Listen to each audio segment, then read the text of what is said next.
ururka gaadiidka dadweynaha caasimadda Hargeysa ee City Bus ayaa shir ay qabteen waxa ay ku sheegeen inay joojin doonaan taariikhdu marka ay tahay 10 bisha 2018 gawaadhidii basaska ay u shaqayn jiray iskuulada gaarka loo leeyahay kuwaasi oo qaadi jiray ardayda dhigata dugsiyada gaarka loo leeyahay shirkan jaraa'id ee ay sida wada jira u qabteen dhammaanba mas'uuliyiinta ururka gaadiidka dadweynaha caasimadda Hargeysa oo ka kooban gawaadhida loo yaqaano caasiyada iyo waliba dhammaanba basaska kale ee waaweyn waxa ay ku sheegeen in khilaaf xoogan soo kala dhaxgalay ururka gaadiidka dadweynaha caasimadda Hargeysa iyo mas'uuliyiinta dugsiyada gaarka loo leeyahay waxaana shirkaasi ku sheegeen inay dhammaanba ay cabashadoodaasi ay gaarsiiyeen cidda ay khusayso shirkan ayaa waxaa gudoominayay gudoomiyaha ururkaasi Cabdiraxiin Maxamed Yuusuf iyo gudoomiye ku-xigeenka ururkaasi Rashid Daawud aw Aadan iyadoo waliba ay goobjoog ka ahaayeen xogayaha guud Aadan Diiriye Cigaal Camale iyo dhammaanba mas'uuliyiinta istaamada u shaqeeya caasimadda Hargeysa waxaana sheegeen Umar waxaan go'aansanay labadayada urur laga bilaabo maalinta Sabtida ah ee bisha 10 bisha labaad 2018 inaan bas ka tirsan maamulka ururka City Bus iyo maamulka ururka Minibus ayna qaadi karin iskuulada private-ka ah sababtoo ah iyadoo iskuuladu diideen warqadii aan u igmaneen ugu yeerneen ku nidhaaynu ka wada hadal la danaheena ma dhaafaanka ah si aanay u dayacmin ardayda ciyaalka yaryar ee keejiyada ah la qaadaya ayna u dayacmin oo basasku loo dayicin ama aan dhibaato uga dhicin aynu ka wada hadalno oo ay noo garaabi waayeen la ajligeed waxaanu go'aansanay annagoo eegayna danaha ardayda iskuulka dhigata iyo danaha ururka iyo danaha iskuulkaba uguna yeernay inaanu si afgarad oo wanaagsan u wada hadalno nuguna diideen nuguna gacan saydheen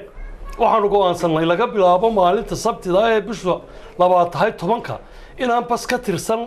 ururka City Bus iyo Minibus aanu qaadin iskuulada ilaa iyo inta wada hadal uu ka imanayo cabashooyinka ay soo gaarsiiyeen basasku ee aanu u guurgalnaynu ognahay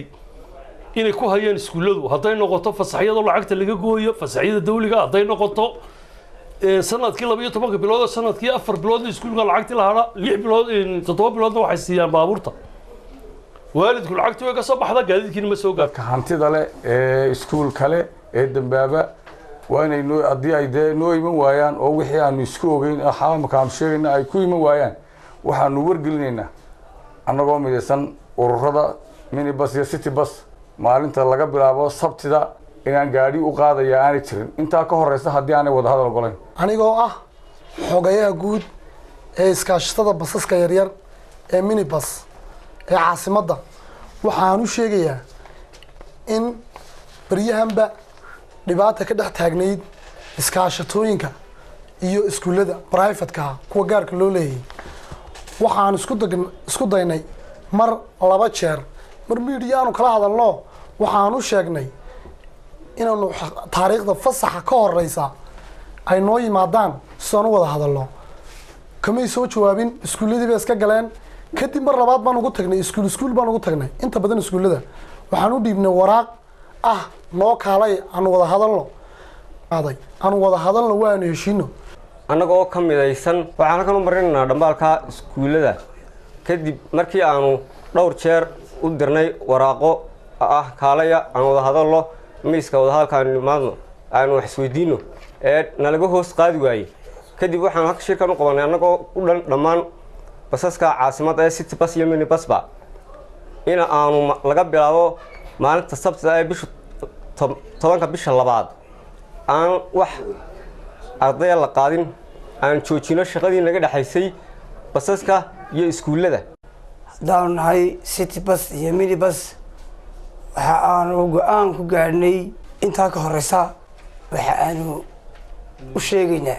maalinta Sabtida hadii ay noo iman waayaan laakiin arrintan ka hadlaynaa waa arrin wax la umusha waxa u dana ayaa ilmahan u dana adigu ma doonayna sadbursi mana doonayna xuquuqda iskuulada inaan xaq ay leeyihiin ka qaadno laakiin waxa doonayna xuquuqda dastuuriga ah ee dastuurka qaranku nasiiyay inaanu helno taasaan ka duulaynaa halkaasaan u duulaynaana ma doonayna wax ka baxsan xeerarka dalka iyo shuruucda iskaashatooyinka iyo shuruucda gaadiidka wax u yaaleen ku dhaqanno annagoo tixgelinayna dastuurka qaranka markaanu eegnay rogrognay la tashanay sharci yaqaanada cid kasta waxa noo soo baxday in xuquuq badani oo gaadiidku leeyihiin ku maqan tahay nimanka waxa laakiin jira xuquuqda dastuuriga ah ee idmantahay dawladda iyo qaranka iyo maxkamadaha iyo wasaaradda shaqada iyo shaqaalaha waxa weeyaan xeerarka qaranka u yaalana lagu kala saaro ku dhaqanno yimaadaan miiska wadaalka soo fadhiistaan taa waxaanu leenahay ha ka dhaga adeegna iyaga waayo wax haddana waa ubadkayga waxani ma doonayna sabtida dee waxbarasho inay ka habsaanto ubadkaygii annagaan jeclaynba Umar Awali Bulsha TV Hargeysa